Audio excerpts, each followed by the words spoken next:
కొర్రలంటే only రైసే కాదండి, దాంతో చాలా రకాల ఐటమ్స్ అయితే చేసుకోవచ్చు. మంచి రుచికరమైన ఇడ్లీని అయితే మనం ప్రిపేర్ చేసుకుందాం. దానికి కావలసిన ఐటమ్స్ ఏంటో చూద్దాం. 1 కప్పు మినప గుళ్ళు తీసుకున్నాను నేను, డబుల్ హార్స్. అలాగే 2 కప్పులు కొర్రలు, 1 కప్పుకి 2 కప్పులు కొర్రలు వేసుకుని, కొద్దిగా 1 టేబుల్ స్పూన్ అంతా మెంతులు వేసుకొని వీటిని శుభ్రంగా కడుక్కొని ఒక 8 అవర్స్ నానబెట్టుకోవాలి. తర్వాత పిండిని చాలా మెత్తగా గ్రైండ్ చేసుకోకుండా కొంచెం బరకగా గ్రైండ్ చేసుకుని దానికి టేస్ట్కి సరిపడా సాల్ట్ వేసుకొని ఓవర్ నైట్ అలా ఉంచాలి. మార్నింగ్ అయ్యేదడికి ఈ విధంగా అవుతుంది. ఇప్పుడు దీన్ని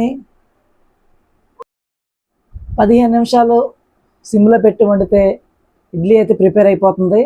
అలాగే ఒక 5 నిమిషాలు దీనికి రెస్ట్ ఇస్తే చక్కగా కుక్ అవుతుంది.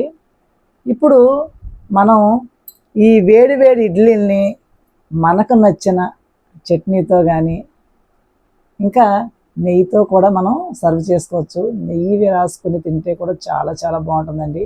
నేనైతే ఇందులోకి టమాటా చట్నీ చేశాను. అది వీడియో చూడాలనుకుంటే షార్ట్స్లో ఉందండి, టమాటా నిల్వ పచ్చడి. దాన్ని కూడా మీరు చూడాలనుకుంటే చూడొచ్చు. ఈ 2 కాంబినేషన్లో టేస్ట్ అయితే అదిరిపోతుంది. అలాగే ఈ వీడియో కనుక నచ్చినట్లయితే ప్లీజ్ లైక్ చేయండి, షేర్ చేయండి, అలాగే సబ్స్క్రైబ్ చేసుకోండి.